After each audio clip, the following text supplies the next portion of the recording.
Olá, estamos começando mais um episódio do programa Entrevista-se.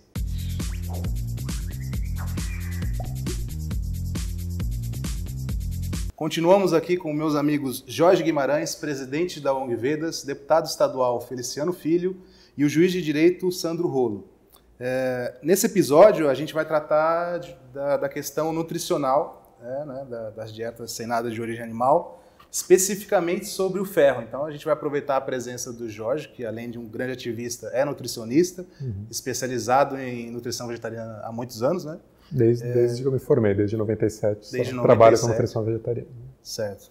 E aí eu te faço essa pergunta então, Jorge. Quem não come carne tem mais risco de ter anemia? Aí depende se a pessoa tem uma dieta vegetariana, né, 100% vegetal, ou se ela tem uma dieta proto-vegetariana. Proto-vegetariana é aquela que inclui ovos e laticínios. Então, o risco de anemia ele aumenta quanto mais laticínios estão presentes na dieta. Bom, em primeiro lugar, né, esclarecer que é perfeitamente possível obter esse ferro dos vegetais. Sim. No entanto, os laticínios não sendo um vegetal, ele também, além de não conter ferro, ele também atrapalha a absorção do ferro que possa estar presente nos alimentos vegetais que aquele proto-vegetariano consumiu. Então, uma dieta 100% vegetariana, ela tem um risco menor de anemia, ela vai mais facilmente fornecer todo o ferro do que uma dieta que inclua laticínios. E geralmente a pessoa pensa assim, quanto mais restritiva, né, a dieta for, então maior o risco, mas a gente vê, na verdade, é o oposto, justamente porque os laticínios são nulos, né, em ferro. Agora, para poder falar do ferro, então a gente tem que primeiro considerar essa pessoa, ela tirou as carnes, mas ela colocou boas fontes de ferro. Então, as fontes de ferro nos vegetais são as sementes, né, especificamente a família das leguminosas, feijões, lentilha, ervilha, grão de bico, soja e derivados, e as leguminosas. Desculpa, essas são as leguminosas. E as oleaginosas, que são as castanhas do Pará, castanha de caju, avelã, nozes, amêndoas, essas sementes que têm mais óleo. Então, família do feijão, família das castanhas, são boas fontes de ferro. A gente completa essas fontes, incluindo os vegetais verdes escuros. Quanto mais escuro esse verde, né? Então, brócolis, quiabo, quiabo também. Couve. Sim. Quiabo direto. Eu não sabia que tinha ferro. Não precisa ser a folha necessariamente. Né? Pode ser a flor, como no caso do brócolis. São fontes de ferro e também as frutas. Aliás, também são as fontes de cálcio. Os mesmos vegetais são fontes de ferro, são também fontes de cálcio. Os cereais integrais também contribuem com parte para isso. Mais uma vez, então, que a pessoa tenha trânsito por essas fontes, que essas fontes estejam presentes, né, de maneira significativa, tem mais alguns pontos para observar. Quanto mais distribuídas essas fontes estiverem na dieta, maior a capacidade de absorção. Então não adianta comer só coisa refinada, né, o dia todo e no jantar colocar todo o ferro. Pratão, né, de coisas com só as superfontes de ferro. Quer dizer, adianta, não para ser nulo, mas se você pode distribuir isso ao longo do dia, quanto mais espalhado está, maior a capacidade do organismo. Porque o corpo ele tem um limite por vez, barra hora, digamos assim, lote, para pegar esse ferro. Para absorver. Ele vai conseguir mobilizar mais se isso está fracionado, absorver mais. Tem também a combinação, né? Então quando você combina com ácido cítrico ou o ácido ascórbico é a vitamina C, essa absorção é melhorada. Mas isso não significa que a pessoa tem que colocar suco de laranja, suco de limão, porque a vitamina C está presente em alimentos vegetais, que já são fontes de ferro. Então uma folha crua, ela tem vitamina C. Um tomate, uma goiaba, eles já têm vitamina C. Já vem com a cola ali, digamos, para o organismo conseguir... O conjunto, né? Aquilo que está com aquela cara ainda viva, né? Isso é interessante, porque os vegetarianos, eles são muito mais cruéis, né? Porque eles comem os alimentos vivos, né? O tomate não sabe que ele morreu, né? Ele está lá feliz, só fala, pô, né? Mudou a temperatura, cadê o sol, né? Mas ele tá Ironia, vivo viu, ainda. gente? Não tem sistema nervoso, porque senão vão pegar e fazer essas aspas suas aí. Quando então você come esses alimentos que estão com esse aspecto vivo, eles estão mais ricos em vitamina C, né? Quando ele já começa com aquela cara meio murcha, tá? Porque a vitamina C já está bem reduzida. Isso ajuda na absorção do ferro. E se os laticínios estão fora, né, de questão, se é uma dieta de fato vegetariana, aí a gente tem uma oferta maior, porque naquele espaço que você ocuparia com leite, queijo, se você não consome leite e queijo, você vai colocar alguma coisa no lugar. A não ser que você coloque álcool e açúcar, né, você colocou alguma coisa que vai ter mais ferro do que o leite comparativamente. Por exemplo, no lugar da manteiga, se a pessoa colocar uma pasta de grão de bico, ou uma pasta de tahine, né, um tahine, essas são super fontes, mas mesmo que não seja uma super fonte, mesmo que ele comeu um pão integral, que tem ferro, mas não é como uma castanha, mas ele teve mais ferro do que o leite, porque qualquer coisa tem mais ferro do que zero, né, que é o caso dos laticínios. Por isso que os bebês, né, enfim, as crianças, a partir do 6º mês, precisam começar com uma alimentação sólida em complemento ao peito, porque a criança nasce com uma reserva de ferro e o leite materno que ela está recebendo não tem ferro. Então ela vai usando esse estoque e aí precisa então vir outro alimento que não os laticínios, porque ele mesmo o leite humano é muito pobre em ferro. Então é possível sim, né, não só em relação ao ferro, né? Então quem deixa de comer carne não tem um risco maior, né? As estatísticas mostram que a incidência de anemia na população vegetariana e proto-vegetariana como um todo não é maior do que na população onívora. E especialmente na população vegetariana, o status de ferro ele é melhor. Da mesma maneira que é possível conseguir, né, o ferro, é possível a gente conseguir o cálcio, é possível conseguir o zinco. E as fontes principais são essas mesmas, né? Leguminosas, oleaginosas, vegetais verdes escuros e as frutas. O que aí dessas, assim, como você falou em categorias, né? As leguminosas e tal. Mas qual o alimento, assim, ou um grupo de, vamos supor, 5 alimentos essenciais que a pessoa não poderia deixar de consumir no seu dia a dia, ou na semana, por exemplo? Mais fácil falar por grupo. Bom, primeiro, a variedade como um todo é importante, né? Porque a gente, quando usa a variedade, a gente está aproveitando que cada um tem de melhor. Você fala, qual a melhor castanha? A melhor é a média de todas. Entendi. A do Pará é mais rica em selênio, as nozes são mais ricas em ômega 3, a semente de abóbora é mais rica em zinco, então tem que comer. Claro, não tem só ferro ou só Mas enquanto grupo, sempre for pensar na dieta, contemplando uma diversidade de nutrientes já, pensar primeiro na semente. Qual a semente você vai colocar? Qual da família do feijão? Feijão, lentilha, ervilha, grão de bico ou soja? Qual cereal? Né? Qual milho, arroz, aveia, cevada, quinoa, que é esse outro grupo de sementes? Né? E qual da semente da família das castanhas? Sim. E aí você completa, né, com vegetais verdes escuros, legumes de uma maneira geral e as frutas. Entendi. Sandro, não tem absolutamente nada a ver essa pergunta com a sua profissão, que é juiz de direito, mas quando você disse para a sua família que você se tornou vegano e eles questionaram a questão da anemia, do ferro, tanto quanto outras coisas, porque normalmente as pessoas falam da proteína de cara, né? Mas nem vamos falar nisso agora, talvez em outro episódio, nem sei se é necessário. Mas o ferro também é um questionamento que os veganos e eles costumam receber, assim. Aconteceu com você isso? Sua família questionou, os amigos questionaram, mas você vai ficar com anemia ou alguma coisa assim? Amigos sim, né? O meu pai já tem uma alimentação praticamente vegana, ele... sim? Ele não come carne há muitos anos, laticínios também, né? E também não come ovo, só às vezes quando... Eu sou assim, talvez mais rigoroso em relação a isso, porque se tiver, por exemplo, nos ingredientes, né, eu não vou comer, né, o ovo, por exemplo, né, se estiver num pão.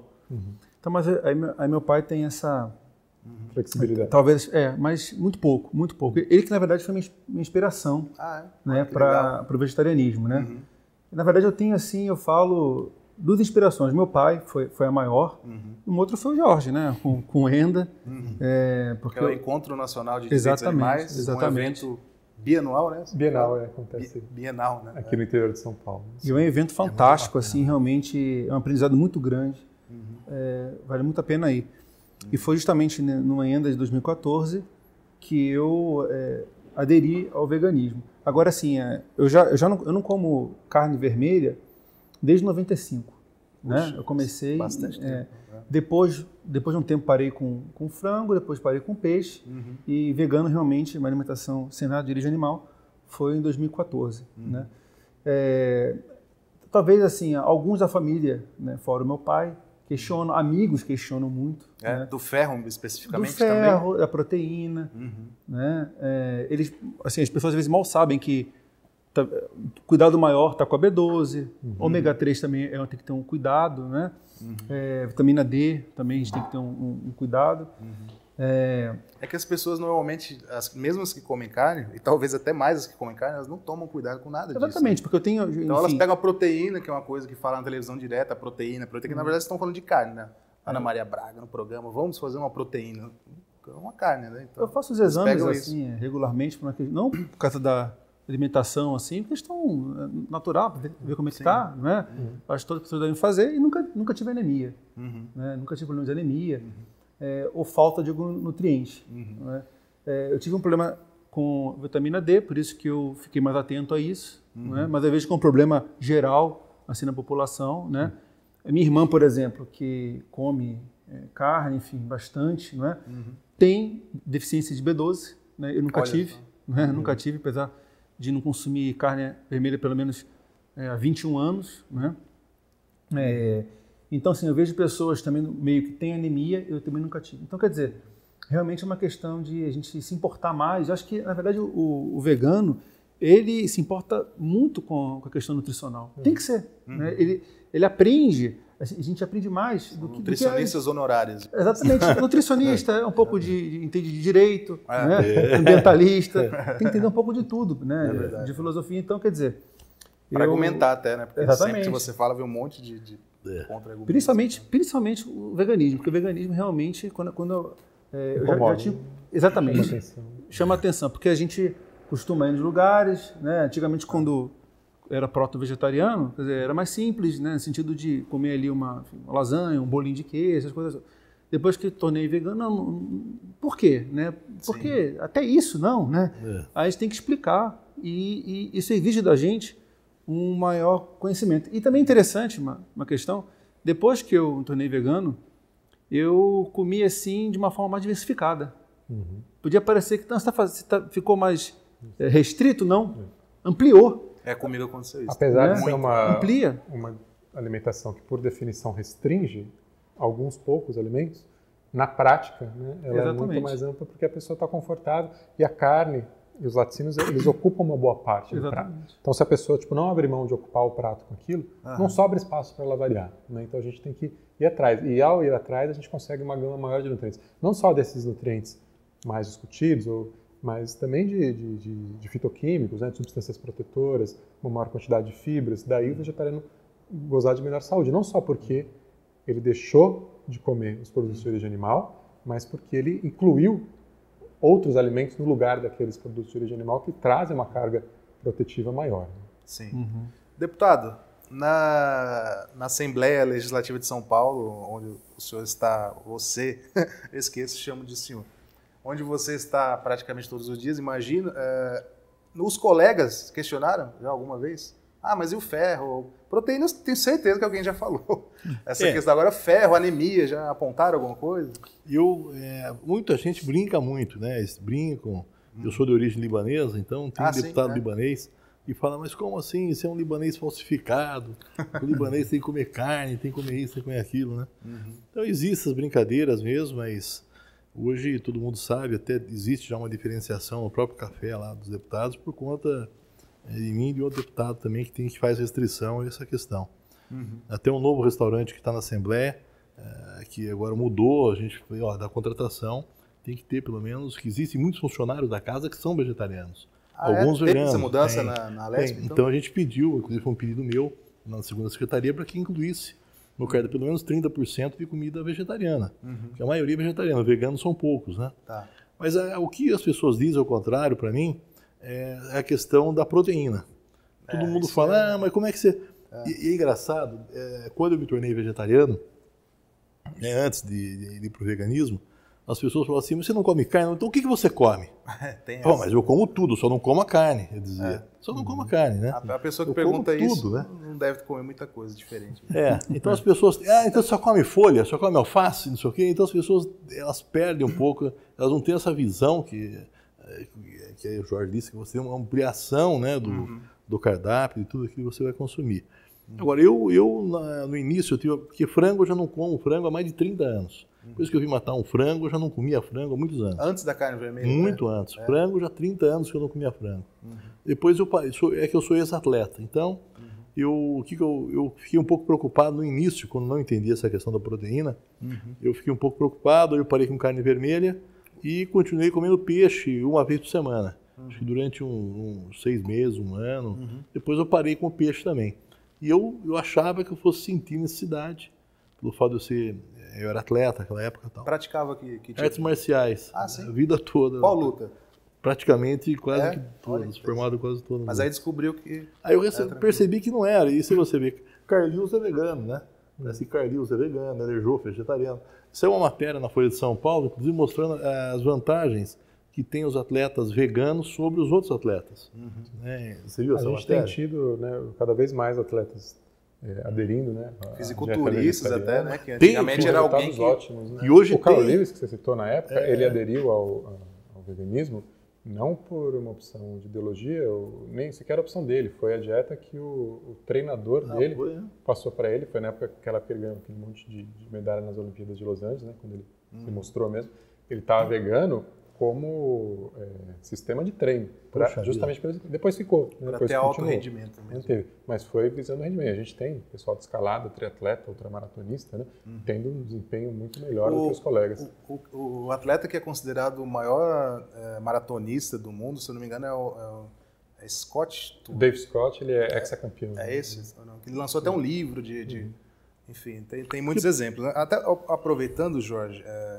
Vou lançar outra pergunta para você aqui, que muitas pessoas elas voltam a comer carne por indicação médica após descobrir uma anemia. Então a pessoa ela decide por ideologia ou religião, enfim, qualquer outro motivo, deixar de comer carne especificamente, ou até outros alimentos de origem animal. Não cuida normalmente, e aí chega no médico, constata-se uma anemia, e o médico, sem informação, desatualizado, manda a pessoa voltar a comer carne. Isso acontece muito com grávidas, por exemplo, que não é uma doença, mas elas têm um problema de anemia, alguma coisa assim. O médico manda comer carne e elas voltam... Porque é a única fonte de ferro que ele conhece, né? Seria como eu começar a praticar um exercício e começar a machucar o joelho, porque era uma coisa de alto impacto, e eu ir no médico especializado em esporte e falar, você tem que voltar a ser sedentário. Não é isso que ele vai me dizer. Ele vai falar, vai fazer natação, vai fazer, enfim... Vai dar uma alternativa, né? Fortalecer a musculatura. Porque não é tudo ou nada, enfim. Então, na cabeça, né, diante da desinformação desse médico, ele fala, bom, você está anêmica, essa anemia, obviamente, é porque você tirou a carne, então vamos voltar a carne e fica tudo certo. Não, ele poderia, mesmo que a pessoa tenha ficado anêmica a partir do momento, né, que ela tirou a carne do prato, você pode daí incluir fontes vegetais, então vamos comer mais feijão, mais castanha. Sim. Se está muito severa, nem que vá suplementar por um período, né, até recuperar, depois manter com as fontes vegetais. O que muita gente diz é que mesmo a pessoa afirmando, não, mas eu não gostaria de voltar a comer carne, o médico fala, não, você precisa. Porque então, ele não sabe, né, a outra fonte. Você, na verdade, sabe qual que é uma fonte muito melhor de ferro, né? Não é a picanha, é o fígado. E mais do que o fígado, são miolos, cérebro. Né? Então, se é para dar uma fonte boa, por que não fala para a pessoa comer cérebro? Né? Comer miolos, que você pode comprar aí, né? Em algumas feiras. Porque está numa escala, né? Miolos está ali como uma superfonte, depois o fígado, depois a carne vermelha, e você tem as outras. Então, não adianta falar, não, porque a carne, o bife, o filé, a picanha é melhor. Não, o melhor mesmo são os miolos. Se é para dar o melhor, então vamos falar para as pessoas comerem fígado.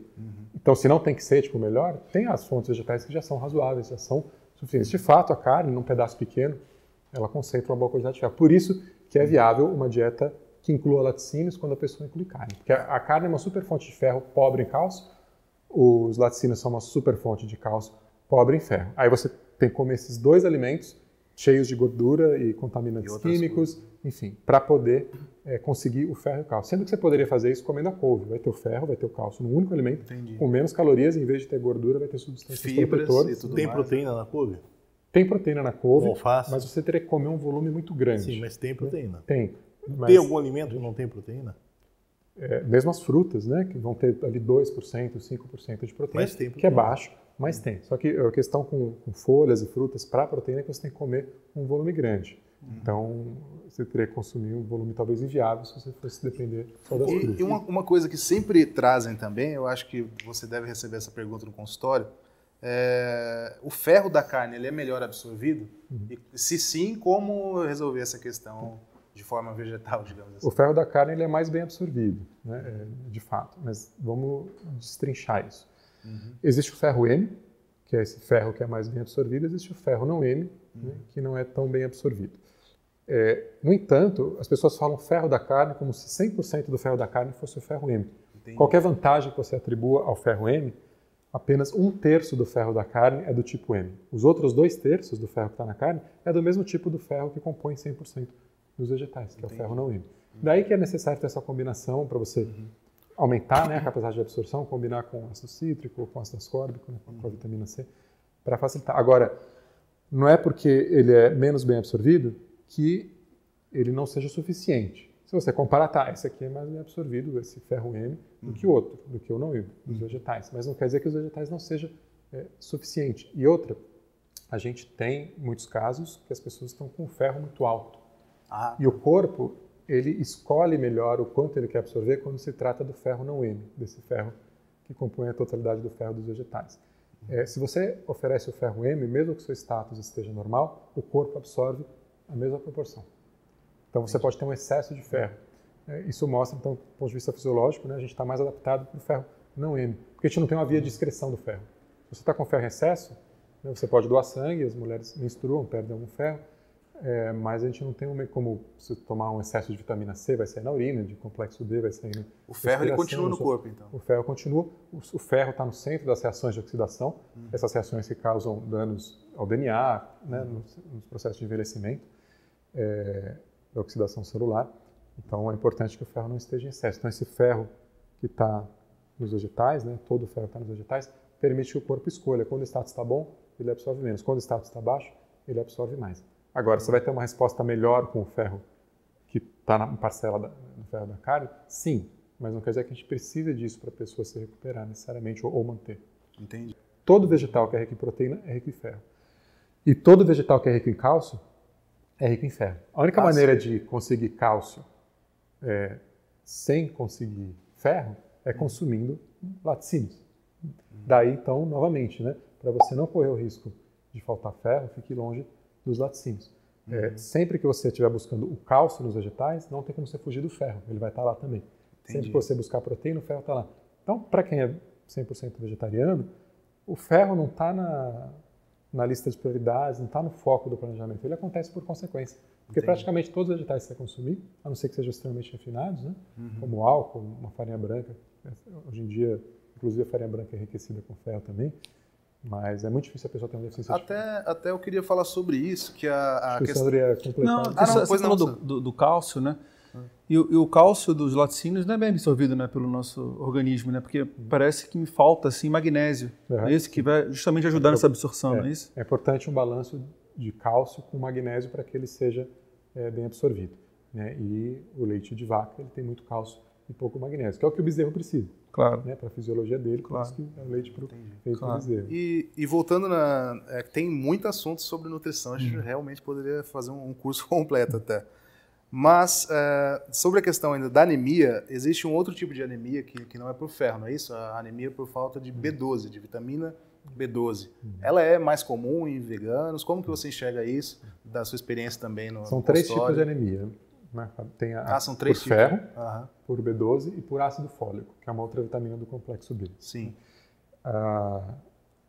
Ácido fólico, o nome fólico vem de folha, então ele está muito presente nos vegetais folhosos. Né? Então, por um vegetariano que está tendo uma dieta variada, ok. Mas, de fato, a vitamina B12, importante a gente falar sobre ela, já que estamos falando sobre nutrição, ela precisa de uma atenção especial. Vai ser muito mais comum ver uma deficiência de B12 no vegano do que uma deficiência por ferro. Né? Porque a vitamina B12, de fato, ela não está presente nos vegetais. Então, a vitamina B12 ela é produzida por bactérias. Os animais consomem essas bactérias quando eles estão pastando, ciscando, se lambendo, bebendo água da poça ali e estão consumindo essas bactérias. A gente não consome mais essas bactérias na medida que a gente foi se afastando da vida selvagem, né? Os alimentos, a água, tudo isso foi ficando mais estéril. A gente escova os dentes, usa antibiótico, né? E da mesma maneira então que a gente recorre a tanta tecnologia no nosso dia a dia, né? Não há que se teimar em não usar um suplemento de vitamina B12. Não porque isso é um atestado de que a dieta vegetariana não seja natural à nossa espécie. A nossa espécie que não vive mais num ambiente natural. Esse contato com a fonte de B12 original, que são as bactérias, né, deixa de existir, é reduzido, o que é interessante, porque a gente também não consome bactérias nocivas, né? Mas a gente precisa de um recurso, que é a suplementação. Então esse é o único nutriente que o indivíduo vegetariano precisa suplementar, né, de maneira regrada assim, na sua dieta. Não é nada espetacular, assim, difícil de fazer, né? Assim, para uma pessoa que está com status normal, 2.000 microgramas na semana. Então são 2 comprimidinhos, assim, 2 vezes na semana toma um de 1.000, outro de 1.000. Não tem risco de superdosagem, né? É uma suplementação tranquila. Mas sempre, sempre é bacana a pessoa que tem condições procurar um profissional, né? Procurar um profissional, fazer um exame para ver qual que é, se ela está com deficiência já ou não. Mas se a pessoa, na impossibilidade, ela pode suplementar. Porque como uma vitamina que por via oral não tem risco de superdosagem, tudo bem ela está usando esse protocolo, que é um protocolo, na verdade, padrão, baixo, de manutenção. Né? Pelo menos essas duas. E no consultório você já chegou a pegar algum vegano com anemia por falta de B12? Bastante comum. Tem então, sido bastante comum. Então, fica ligado aí, pessoal, que suplementar. Tá joia. Então é isso. Vamos fechar então. Só passar os sintomas? Sim, pois não. Rapidamente, é importante. Será que eu estou? É verdade. São sintomas de anemia, os sintomas iniciais. Então fadiga, né? Cansaço, baixo rendimento na atividade física, ou seja, subindo escadas, passa a sentir um cansaço maior. Isso também pode ser uma anemia por deficiência de ferro. Daí isso evolui para formigamento na ponta dos dedos, dos pés e mãos, perda de apetite ou redução, né, do apetite. E lá na frente, ou perda de equilíbrio, inclusive, lá na frente, paranoia, esquizofrenia, mas depois de anos, né, de deficiência, memória, né, dos sintomas iniciais também. Então, se está com esses sintomas, vale fazer um exame, olhar B12 e a homocisteína, que ajuda a diferenciar, né, se é de fato B12 ou se for um falso positivo ali. E se o médico da pessoa não for vegetariano, tem que pedir esses exames, não é isso? Porque falar, né, especificamente. Os médicos normalmente não pedem, né, o exame de B12. Pede a B12 e pede a homocisteína. Geralmente não vão gostar que você esteja dizendo que eles têm que pedir, né, mas na conversa, eu pesquisei, né, sou vegetariano. Tá? É importante olhar esses 2 nutrientes. Mas assim, é isso, suplementação de B12 em relação ao ferro.